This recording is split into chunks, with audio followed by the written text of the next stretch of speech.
Rafah பகுதிகள்ல வெறித்தனமா Israel தாக்குதல் நடத்த ஆரம்பிச்சப்பாடு, எதையும் யாராலயும் தடுக்க முடியாது. அந்த ஒரு சூழ்நிலைய நோக்கி உலகம் போயிரும். ஆட்டோமேட்டிக்கா போயிரும். காரணம் ரஃபால உயிர் பலி கூட கூட ஹவுதி இயக்கமாகட்டும், ஹிஸ்புல்லா 2 பேருமே வெறித்தனமா தாக்குதல் நடத்துவார்கள். இல்ல ஹிஸ்புல்லாவோட தாக்குதல் முழுவதும் இஸ்ரேல குறி வச்சிருக்கும். ஹவுதிகளோட தாக்குதல அப்படி சொல்ல முடியாது. செங்கடல்ல இப்ப இருக்கிறத தாண்டி சவுதி அரேபியா போன்ற நாடுகள் மீதும் தாக்குதல் தாராளமா வரும். இதிலிருந்து தப்பிக்கணும் அப்புட்ன்னா, ரஃபா பகுதிகள்ல தாக்குதல் நடத்தாம தடுக்கணும். ரொம்ப நாளைக்கு தடுத்து வைக்க முடியாது. ஏன் அப்புட்ன்னா, இஸ்ரேல் ராணுவம் காசாக்குள்ள இறங்குனதுக்கப்புறம், எந்த பகுதியிலிருந்து விலகுறது, திருப்பி தாக்குறது அப்படிங்கிறது தொடர் கதையா இருக்கு.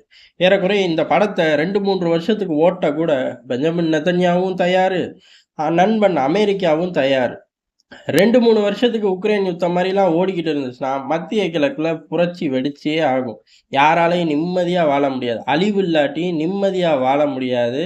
மிகப்பெரிய ப்ராஜெக்ட்டுகள் ஓடிக்கிட்டு இருக்க சவுதி அரேபியா கண்ண இது நல்லாவே உறுத்துது. அதனால அவர்கள் ஒரு தீர்வ நோக்கி கொண்டு போறதுக்கு ஒரு திட்டத்த எடுத்து போறாங்க. ஜெயிக்குமா, ஜெயிக்காதாங்கிறது 2வது. முதல்ல அந்த திட்டம் என்னங்கிறத பார்ப்போம். எல்லாரும் செய்யக்கூடிய ஒரு விஷயம் தான்.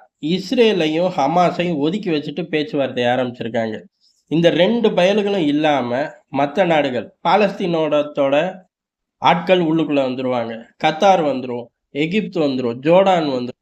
அப்புறம் ஆட்டோமேட்டிக்கா சம்மந்தம் இருக்கோ, இல்லையோ ஐரோப்பிய யூனியன் வந்துரும். அமெரிக்கா, பிரிட்டன், சவுதி அரேபியா இப்படி பெருங்கொண்ட நாடுகள்லாம் இணைந்து ஒரு கூட்டம். இந்த கூட்டத்துல என்ன அப்டின்னா, அழுத்துறது. இஸ்ரேல போட்டு அழுத்துறது. போர நிறுத்திரு அப்படின்னு. இந்த பக்கம் ஹமாஸ மேற்கொண்டு தாக்குதல் நடத்தாத அப்படின்னு சொல்லி கண்டிஷன்கள எல்லாம் குறைச்சு வழிக்கு கொண்டு வரணும். இப்படி கண்டிஷன்கள எல்லாம் குறைச்சு வழிக்கு கொண்டு வரதுக்கு ஹமாஸ பொறுத்தவரை எஜமானர்கள் எல்லாம் இந்த பக்கம் தான் இருக்காங்க. அதனால இவர்கள மீறி தாம் தும்னு குதிக்க முடியும். அதுக்குன்னு கைய மீறி குதிச்செல்லாம் முடியாது.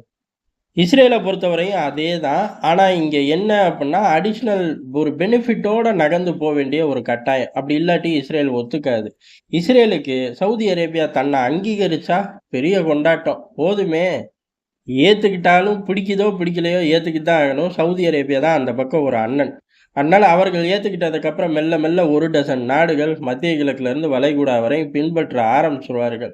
அது ஒரு டீல் போதும். அதே சமயம் சவுதிக்கு பொறுத்தவரையும் இந்த காசா பிரச்சனைய முடிக்கிறது ஒரு பக்கம். இன்னொரு பக்கம் பெரிய அளவு டெக்னாலஜி ஷிஃப்ட் பண்ணி போய்க்கிட்டு இருக்க நாடு சவுதி அரேபியா. இப்ப ஹெவியான இன்வெஸ்ட்மென்ட் பண்றார்கள். அப்படி இருக்கும்போது இஸ்ரேலோட டெக்னாலஜி வந்தா போதும். அடுத்த கட்டமாவும் சவுதி அரேபியாவுக்கு ஒரு ஆப்ஷன் இருக்கு. ஆப்ஷன் கிடையாது, டார்கெட்டு. அந்த டார்கெட் என்ன அப்டின்னா, அமெரிக்கா வம்பு பண்ணிக்கிட்டே இருக்கு. ஆயுதங்கள்லாம் பெருசா தரமாட்டேங்குது, விக்க மாட்டேங்குது. ஆயுதங்கள் விக்கணும்.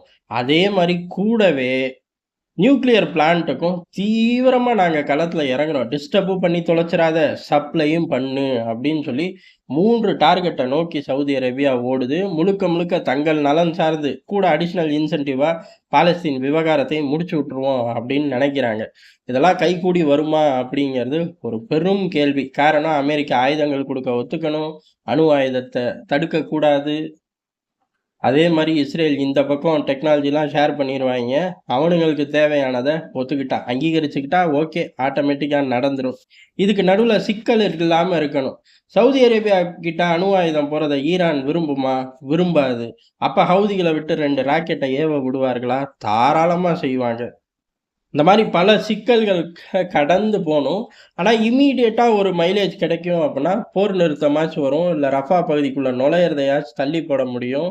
கொஞ்சம் கொஞ்சமா இந்த மாரி இப்போ ஒரு பெரிய டெவலப்மெண்ட்ட நோக்கி முதல் அடி சவுதி அரேபியா எடுத்து வச்சிருக்கு. அது வெற்றிய நோக்கி போகுதா? இல்ல எப்பவும் போல புஸ்வானமா மாறுதா? இல்ல யாருமே எதிர்பாராத திருப்பத்துக்குள்ள கொண்டு போய் விடுதாங்கிறதும் போக போக தான் தெரியும்.